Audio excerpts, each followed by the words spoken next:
बिस्मिल्लाहिर्रहमानिर्रहीम। अस्सलाम वालेकुम नाज़रीन, आप यूट्यूब चैनल देख रहे हैं। मैं इमरान खान हूँ। एक तो आज का दिन बहुत इंपॉर्टेंट है। आज खैबर पख्तूनख्वा में अमन जरगा होने जा रहा है और खैबर पख्तूनख्वा के हालात ठीक नहीं है।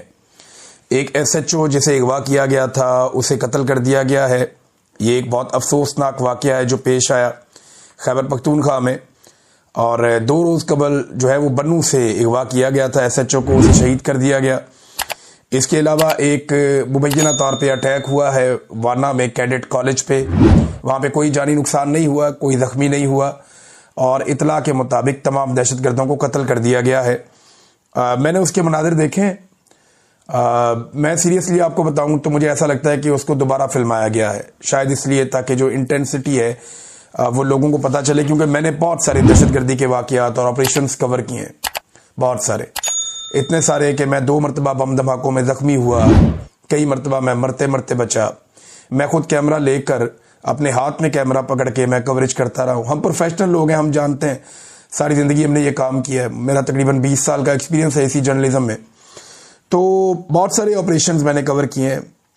रेस्क्यू की चंद वीडियोस जो आई वहाँ से, वाना कैडेट कॉलेज से, उनमें क्योंकि मैं प्रोडक्शन का आदमी हूँ तो मुझे इस बात का पता है। मैं आपको बता देता हूँ कि हमले के दौरान इस किस्म की जो फिल्म बंदी है वो मुमकिन नहीं होती।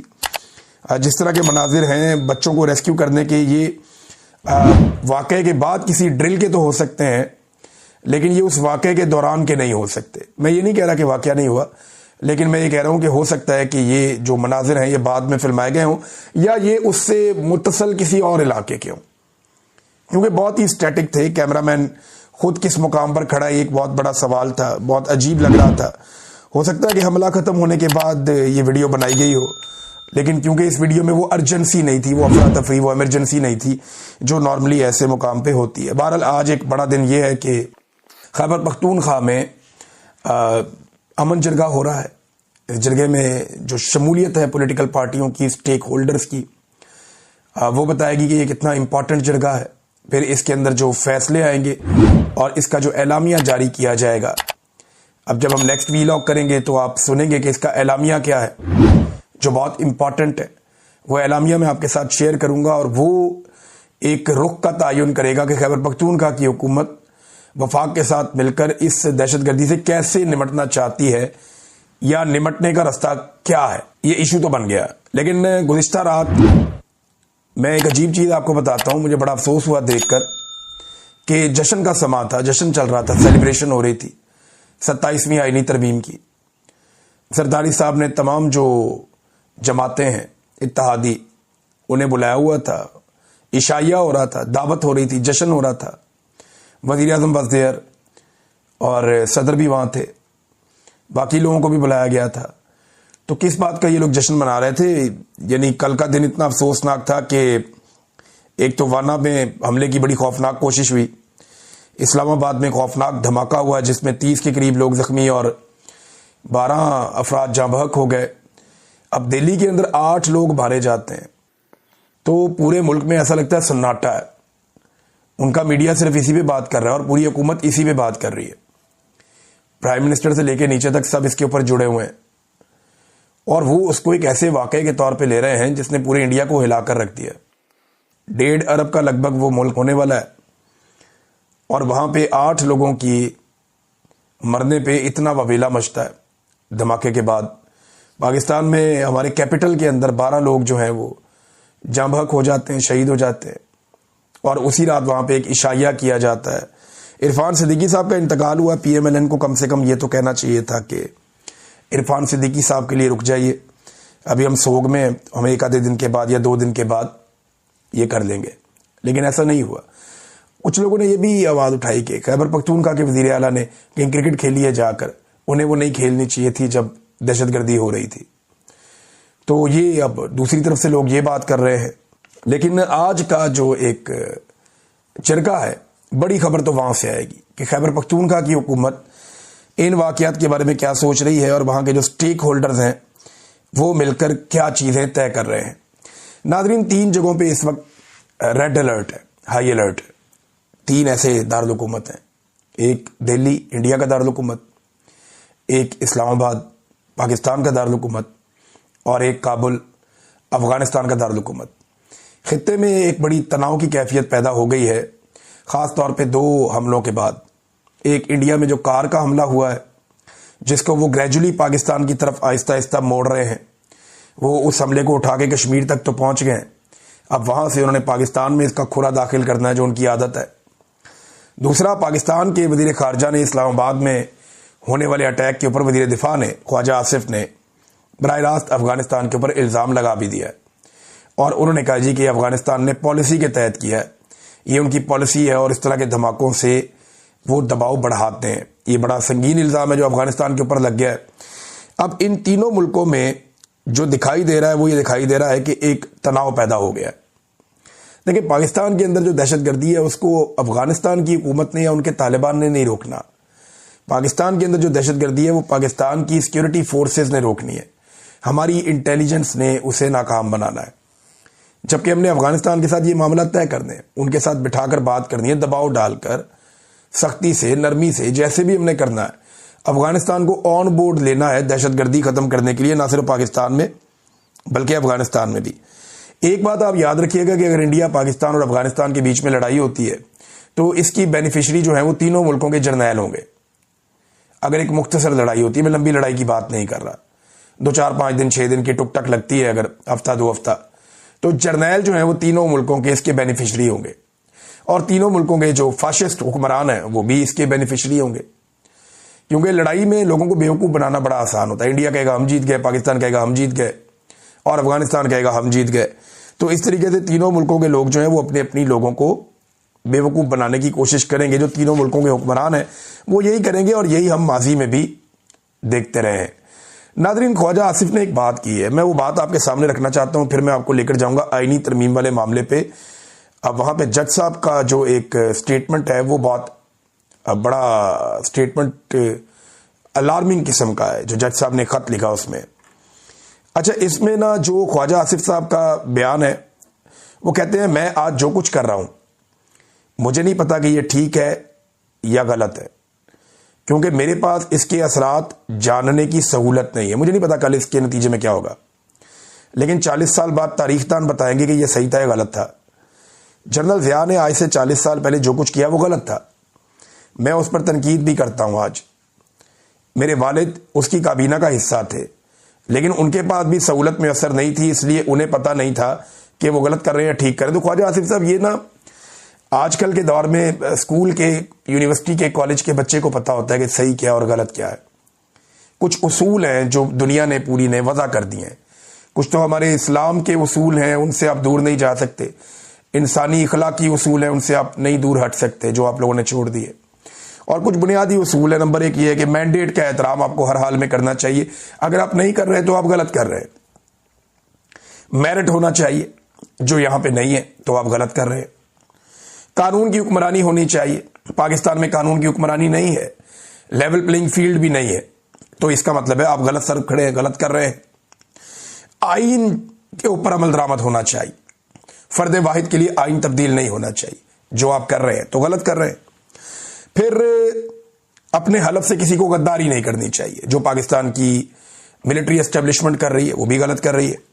پھر پاکستان میں آزادی اظہار رائے ہونی چاہیے، رائے کے اظہار کو اس وقت کچلا جاتا ہے جب کچھ گڑبڑ ہو رہی ہوتی ہے، لہذا یہ بھی پاکستان میں کیا جا رہا ہے۔ تو خواجہ آصف صاحب، یہ کوئی راکٹ سائنس نہیں ہے، آپ بڑے آرام سے پتہ کر سکتے ہیں، سیٹ پیٹرن موجود ہے، کچھ اصول موجود ہے، آپ انہیں اپنائیں تو آپ کو غلطی کی گنجائش نہیں ملے گی اپنے کاموں میں۔ آپ کے والد صاحب بھی اگر یہ کرتے تو ایک ڈکٹیٹر کے ساتھ کھڑے نہ ہوتے، اور اگر آپ بھی کرتے تو آپ ڈکٹیٹر کو سپورٹ نہ کرتے۔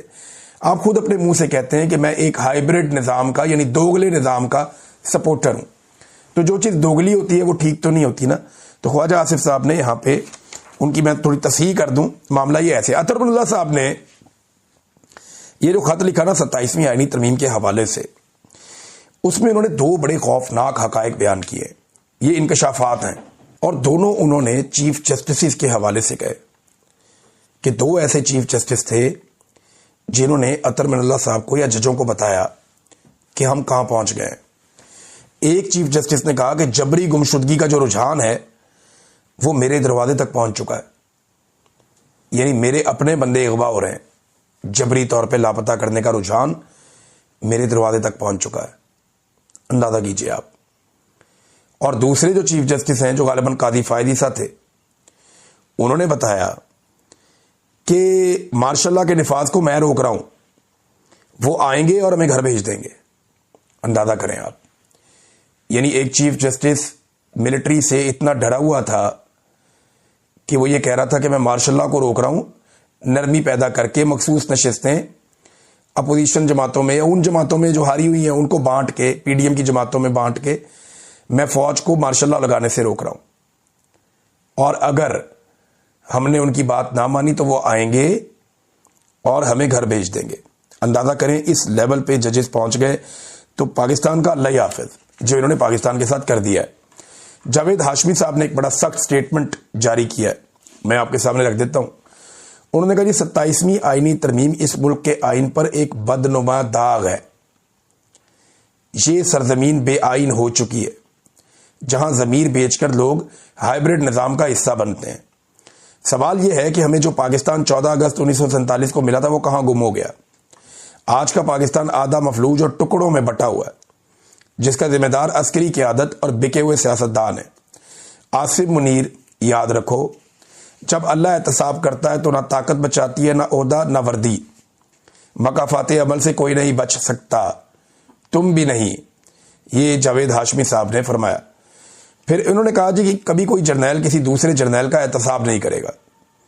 जो अदलिया में ईमानदार जज इन जालिमों के खिलाफ खड़े हो गए हैं उनका साथ दो। बाजुआ और कियानी की करप्शन रोजे रोशन की तरह सबके सामने है, लेकिन कभी किसी ने उन पर हाथ डाला ही नहीं, बल्कि उनकी करप्शन पर बात करता है उसे गद्दार बना देते हैं। ये जनाब जावेद हाशमी साहब ने क्लैरिटी के साथ बात की है। अब मैं आपके सामने एक और चीज नाज़रीन रखता हूं कि पाकिस्तान टेलीविजन ने वो तकारीर काट दी पाकिस्तान तहरीके इंसाफ की, जिनमें तहरीके इंसाफ के लोग ये जो इस्तिस्ना है इसके ऊपर बात कर रहे थे या मिलिट्री एस्टेब्लिशमेंट के किरदार के ऊपर तनकीद कर रहे थे। उन्होंने उसे काट ही दिया, पीटीवी ने दिखाया ही नहीं। और बाद में कुछ लोग ये प्रोपेगेंडा कर रहे थे कि पीटीआई ने बात ही नहीं की इस्तिस्ना के ऊपर, तरमीम के ऊपर कोई मुखालफत ही नहीं की, तो ये तो सजदे में गिर गए। लेकिन मैंने वो तकरीर सुनी शाहिद कटक की, और एक दो और लोग हैं उनका भी क्लेम आया, लेकिन मैंने तकरीर जो सुनी है वो शाहिद कटक की सुनी है। उन्होंने तो खुलकर कहा कि इस मुल्क में कभी किसी जर्नैल को सजा ही नहीं होती। फिर उन्होंने कहा इस्तिस्ना तो बुज़दिल को चाहिए होता है, जो डरता है, जो गलत करता है, जिसके दिल में चोर होता है, वो इस्तिस्ना मांगता है। लेकिन ये सारा कुछ पाकिस्तान टेलीविजन पे चलाया ही नहीं गया। पाकिस्तान टेलीविजन जो है वो एक हमेशा से ऐसे ही रहा है, जिसकी हुकूमत होती है वो उसको इस्तेमाल करता है। निस्बतन इमरान खान के दौर में इसको थोड़ी आज़ादी मिली थी, या परवेज मुशर्रफ के दौर में मीडिया को कुछ आज़ादी मिली थी, लेकिन अब तो पाकिस्तान का सारा मीडिया पीटीवी की जगह पहुंचा हुआ है, और पीटीवी जो है वो किसी और मकाम पे पहुंच गया है, यानी उसका तो बेड़ा ही गर्क हो गया है। नाज़रीन, असेंबली के हवाले से मैं एक चीज़ और आपको बताना चाहता हूं कि जो हुकूमत के लोग हैं ना, ये शेर अफजल मरवत साहब ने ये पॉइंट वहां पे असेंबली में उठाया, और उन्होंने बिल्कुल ठीक पॉइंट जो है उसका नुक्ता उठाया। उन्होंने कहा जी कि ये एक बड़ी अहम बात है कि हुकूमत या हुकूमती अरकान जो ये तरमीम लेकर आए, वो तरमीम के हक में तो कोई बात ही नहीं कर रहे, उसके फायदे तो बता ही नहीं रहे। यानी तरमीम के फायदे बताओ ना। आज तरमीम आप लेकर आए तो खड़े होकर आप कहें जी तरमीम में ये चीज अच्छी, ये चीज अच्छी, ये चीज अच्छी, हम इसलिए लेकर आए। तो तरमीम के फवायद बताने की बजाय, उसकी खूबियां बताने की बजाय, इन्होंने सारी तकरीरें पाकिस्तान तहरीके इंसाफ की बुराइयों में कर दी। ये शेर अफजल मरवत साहब ने नुक्ता उठाया, और बिल्कुल सही नुक्ता उठाया। देखिए, तरमीम में कुछ अच्छा है ही नहीं, ये तरमीम एक शर्मिंदगी है। ख्वाजा आसिफ से जब एक टॉक शो में पूछा किसी ने कि क्या नवाज शरीफ आएगा इसमें वोट डालने के लिए, तो उन्होंने बड़ा ना धीमे से हाँ जी वो आएंगे जनाब, ऐसे करके जवाब दिया। इसका मतलब आप जानते हैं बेचारे सारे के सारे डिप्रेशन में है कि हमसे क्या करवाया जा रहा है, इनसे बेड़ा गर्क किस्म का काम करवाया जा रहा है। ना इनकी इज्जत बचेगी, ना इनकी सियासत बचेगी। जो 4 वोट इनको पड़ते थे वो भी इनको दोबारा नहीं पड़ेंगे। नाज़रीन, ये जो एस्टेब्लिशमेंट की वारदातें हैं ना, ये बड़ी पुरानी है। मैं आपको एक वीडियो सुनाना चाहता हूं। ये बहुत पुरानी वीडियो है, पीटीवी की वीडियो है, और जनरल ज़ियाउल हक के दौर की वीडियो है। जरा ये वीडियो आप सुने। ये वीडियो सुनने के बाद आपको अंदाजा होगा कि कैसे पाकिस्तानियों को हमेशा से चूना लगाया गया मिलिट्री एस्टेब्लिशमेंट की जानिब से। ये सुनिए। इस महीने की 19 तारीख को मुल्क में रेफरेंडम कराया जाएगा, جس میں صرف یہ سوال پوچھا جائے گا کہ کیا آپ صدر پاکستان جنرل محمد ضیاء الحق کے اس عمل کی تائید کرتے ہیں جو انہوں نے پاکستان کے قوانین کو قرآن حکیم اور سنت رسول صلی اللہ علیہ وآلہ وسلم کے مطابق اسلامی احکامات سے ہم آہنگ کرنے اور نظریہ پاکستان کے تحفظ کے لیے شروع کیا ہے، اور کیا آپ اس عمل کو جاری رکھنے، مزید استوار کرنے اور منظم اور پرامن طریقے سے اقتدار عوام کے منتخب نمائندوں کو منتقل کرنے کی حمایت کرتے ہیں؟ اگر ووٹ ڈالنے والوں کی اکثریت نے اس سوال کا ہاں میں جواب دیا تو اس کا مطلب ہوگا کہ پاکستان کے عوام نے موجودہ حکومت پر اعتماد کیا ہے، اس کی پالیسیوں کی تائید کی ہے اور جنرل محمد ضیاء الحق کو آئندہ 5 سال کے لیے صدر منتخب۔ تو ناظرین، یہ ہے طریقہ واردات۔ آپ سنیں، یعنی جنرل ضیاء الحق نے جو سوال اٹھایا پبلک کے سامنے رکھا، وہ کیا رکھا؟ سوال رکھا کہ جنرل ضیاء الحق جو اسلام کے لیے خدمات سر انجام دے رہا ہے، کیا آپ کو وہ پسند ہے؟ کیا آپ پاکستان میں اسلام کا نفاذ چاہتے ہیں؟ اگر آپ چاہتے ہیں تو آپ ہاں کہہ دیں۔ یعنی کون ہے جو نہ کہے گا؟ اس میں پاکستان میں اکثریت مسلمانوں کی ہے، اور وہ جناب 80s کے دور کی یہ بات ہے۔ یہ 19 دسمبر 1984 کو کروایا گیا تھا یہ ریفرینڈم۔ تو ضیاء الحق نے پاکستانیوں سے سوال کیا پوچھا تھا کہ کیا آپ پاکستان میں اسلام چاہتے ہیں؟ پاکستانیوں نے کہا ہاں۔ تو ضیاء الحق نے کہا اس کا مطلب ہے آپ نے مجھے 5 سال کے لیے منتخب کر دیا۔ اندازہ کریں یہ ایسے قوم کو چونا لگاتے ہیں، اس طریقے میں یہ شوگر کوٹڈ کر کے، یعنی چینی میں لپیٹ کے آپ کو زہر کھلاتے ہیں۔ یہ ابھی جو ترمیم ہے اس کے اندر بھی فیصل واڈا یا باقی لوگ جو ہیں وہ الگ الگ کہانیاں سنا رہے ہیں۔ میں جاوید لطیف کی کہانی سن کے حیران رہ گیا۔ اچھے خاصے سمجھدار آدمی ہے، میرے بڑے اچھے تعلق ہیں ان کے ساتھ۔ جاوید لطیف صاحب ایک دوست کی طرح رہے ہیں، لیکن کام چیک کریں ان کا۔ وہ کہہ رہے ہیں جی کہ انڈیا بڑا شرارتی ہے اور انڈیا بڑا ظالم ہے، اس کو شکست ہوئی ہے، لہٰذا یہ ترمیم کرنی پڑی۔ بھائی آرمی چیف کو آپ نے استثنا دے دیا کہ ان کے اوپر کوئی مقدمہ نہیں ہو سکتا، تو کیا انڈیا لاہور یا کراچی یا اسلام آباد کے کسی تھانے میں مقدمہ کروانے آ رہا تھا آرمی چیف کے خلاف؟ یا کوئی پٹیشن کرنے لگا تھا پاکستان کی کسی عدالت میں آرمی چیف کے خلاف؟ یہ استثنا آپ نے پاکستان کے اندر دیا ہے یار، حد ہو گئی۔ اب اس طرح تو عوام کو آپ بیوقوف نہ بنائیں نا، یا اس طرح کی کہانیاں تو آپ عوام کو نہ سنائیں، یہ زیادتی ہے، یہ غلط ہے۔ اچھا ناظرین، میں آپ کو ایک اور چیز بتاؤں۔ دیکھیں کچھ لوگ، عرفان صدیقی صاحب کی مجھے افسوس ہے، ان کے انتقال کے معاملے کو جس طرح سے کنٹروورشل کیا گیا یا وہ ہو گیا، کیونکہ بہت سارے جرنلسٹ انہوں نے رپورٹ کر دیا تھا کہ ان کا انتقال ہو گیا، لیکن اس وقت سینٹ کا اجلاس چل رہا تھا، وہ ملتوی نہیں کرنا تھا، تو جرنلسٹ ہیں وہ یہ رپورٹ کر رہے ہیں، دوسرے جرنلسٹ یہ کہہ رہے تھے جی وہ نہیں فوت ہوئے۔ تو دونوں کا اپنا اپنا مواقف ہے، لیکن بات یہ ہے کہ کچھ ایسے لوگ بھی عرفان صدیقی صاحب کے کردار پہ بات کرنے والوں کے خلاف آواز اٹھا رہے ہیں یا سینہ کو بھی کر رہے ہیں، جنہوں نے خود معصوم شہریوں کی لاشوں کا مذاق اڑایا تھا اور بار بار مذاق اڑایا تھا۔ یعنی جو لوگ شہید ہو گئے تھے ان کی لاشوں کا مذاق اڑا رہے تھے، ان کی لاشوں کا تمسخر اڑا رہے تھے، عجیب و غریب انداز میں لوگوں کا جس چوک میں قتل عام ہوا وہیں پہ مذاق کر رہے تھے۔ وہ لوگ بھی آج یہ بات کرتے ہیں جنہوں نے شہید ارشد شریف کی لاش کا مذاق اڑایا تھا، وہ کیسے یہ بات کر سکتے ہیں؟ یہ بات وہ لوگ نہیں کر سکتے، لیکن میرا یہ ماننا ہے کہ چند دن کے لیے ضرور ان کی فیملی کے لیے، رواداری کے لیے 2-4-5 دن خاموشی رہنی چاہیے، لیکن جس کا جو کردار ہے وہ ہمیشہ رہتا ہے، وہ بے نقاب رہتا ہے، سب کو جا کے اللہ رب العزت کے آگے جواب دینا ہے۔ اس دنیا میں جس نے برا کیا تاریخ نے لکھ لیا، اور تاریخ کے اندر اس کا سیاہ چہرہ ہمیشہ موجود رہا۔ یہ وقت آئے گا جب ان کے کردار سب کے ڈسکس ہوں گے کہ عرفان صدیقی صاحب نے کیا کیا تھا،